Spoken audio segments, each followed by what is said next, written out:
السلام علیکم ورحمۃ اللہ وبرکاتہ۔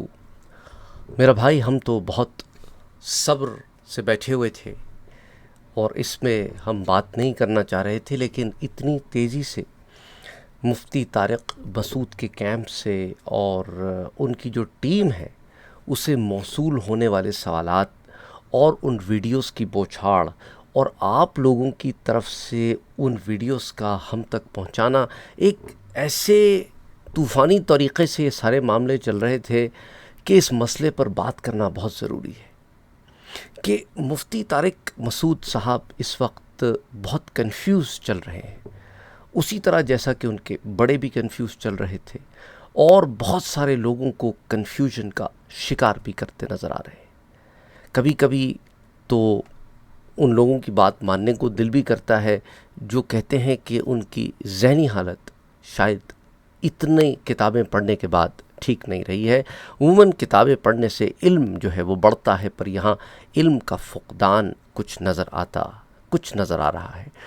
ہم نے آپ سے بات کی تھی کچھ ایسے لوگوں کی جو اس وقت ایک ایسی بیماری کی طرف بڑھ رہے ہیں جس کا تعلق پیٹ سے ہے، اور آج ہم بات کرنے والے ہیں ایک اور بیماری کی جس کا تعلق ذہن سے ہے، دماغ سے ہے۔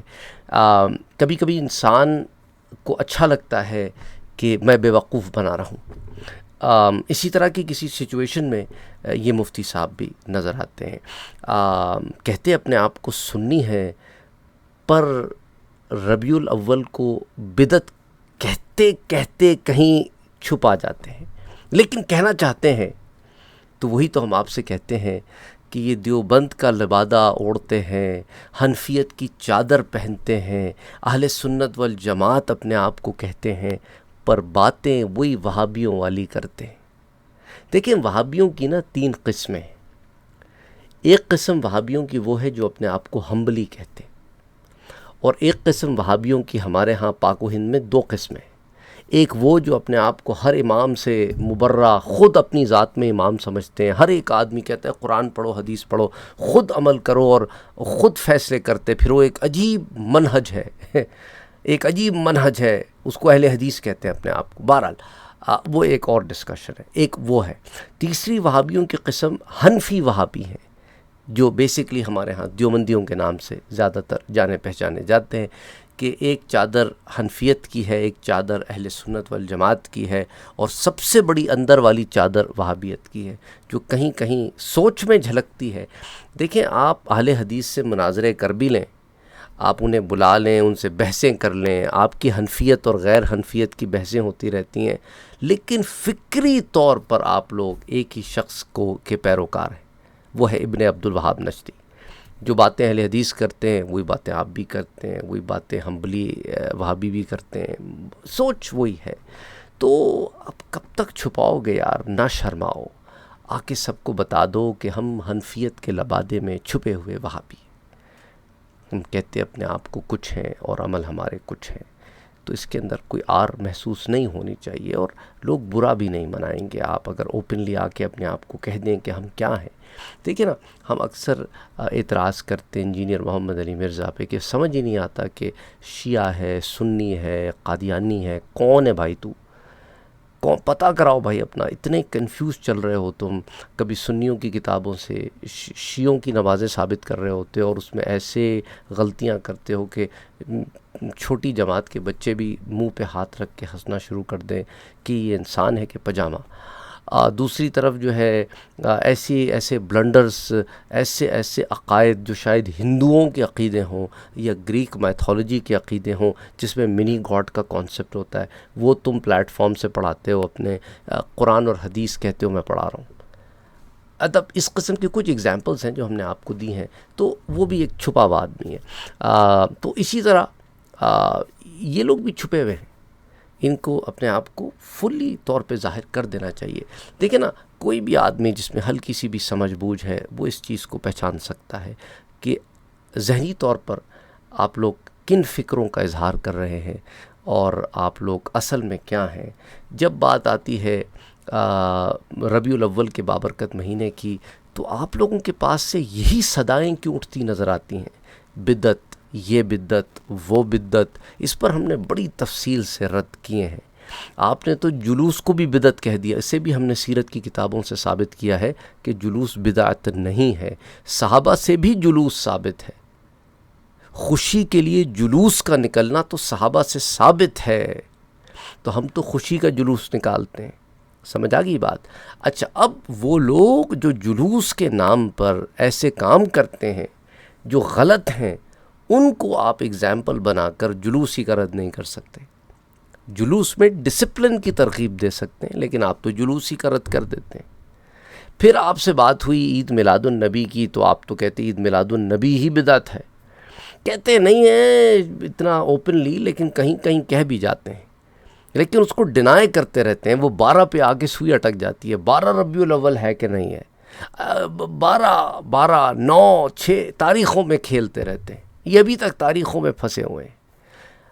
اللہ ہدایت دے۔ اس پر ہم نے بڑی تفصیل سے بات کی ہے، بہت تفصیل سے پہلے بات کی ہے کہ آخر جو ہے ولادت باسعادت کی تاریخ کیا ہے اور اجماع کیا ہے اور اس میں مختلف آراء کیا ہیں۔ لیکن عجیب سی بات ہے کہ ان لوگوں کو ابھی ہی کیوں تکلیف ہوتی ہے اور ایسی ایسی منطقیں لاتے ہیں۔ عید راتوں کو تھوڑی منائی جاتی ہے، دن میں منائی جاتی ہے۔ اس طرح کی باتیں کرتے ہیں نا یہ لوگ۔ عیدیں تو دن میں منائی جاتی ہیں، راتوں میں نہیں منائی جاتی، کیونکہ ہماری 2 عیدیں دن کی عیدیں ہیں۔ اس طرح کی باتیں کرتے نظر آتے ہیں، ہے نا۔ اللہ سبحانہ و تعالی نے خوشی کے لیے، اچھے وقت کے لیے، رحمتوں اور برکتوں کے نزول کے لیے سورج کی قید نہیں لگائی۔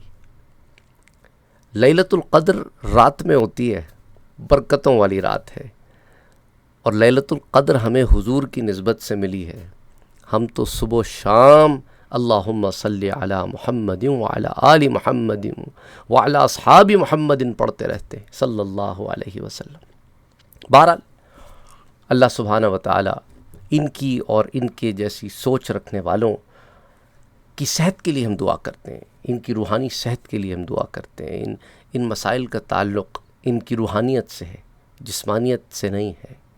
تو اللہ سبحانہ و تعالی ان کی ذہنوں کو، ان کے فکروں کو، ان کی روحانیت کو اس طرح گامزن اور راغب کرے کہ یہ حق کو، سچ کو قبول کرے، اور جن چیزوں کے یہ دعوے دار بنے پھرتے ہیں سنیت کے، سنیت کو سمجھے۔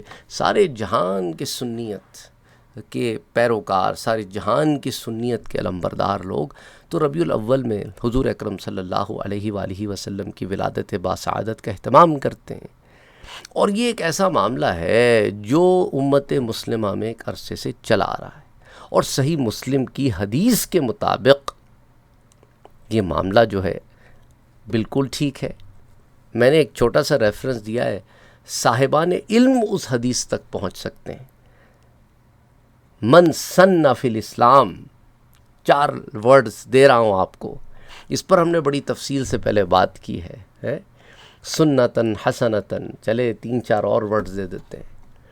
اہل علم کے لیے، عام لوگوں کے لیے تو وہ محبت نبی سے سرشار، ہر روز حضور کی محبت میں سرشار، وہ تو ربیع الاول کے ماہ کا انتظار کرتے رہتے ہیں کہ ہم حضور کی شان بیان کریں اور حضور کے بتائے ہوئے طریقوں پر عمل کریں، گامزن ہوں۔